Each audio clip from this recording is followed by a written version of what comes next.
Red watermelon. Green watermelon. Blue watermelon. Purple watermelon. Yellow watermelon. Orange watermelon. Watermelon.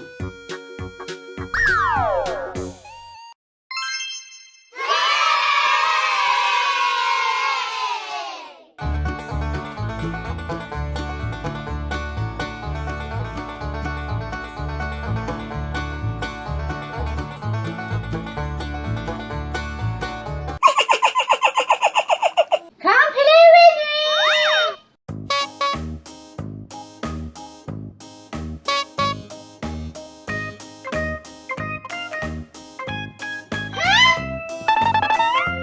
Wow, colored watermelon. Watermelon.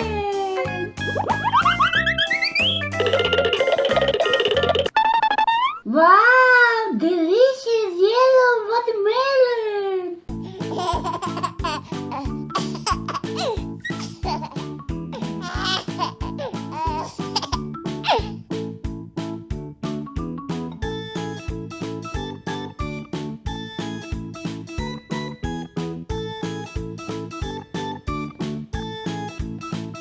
Wow, incredible at the playground. Welcome, Mia. Wanna play bowling? Yes.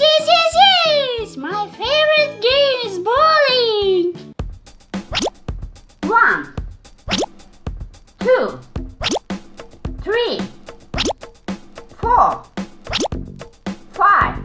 That is wrong, Mia. Let me fix. But we need still one more piece. No problem, Mia. Let's play. I start. Woohoo! Mr. Incredible! Nice score!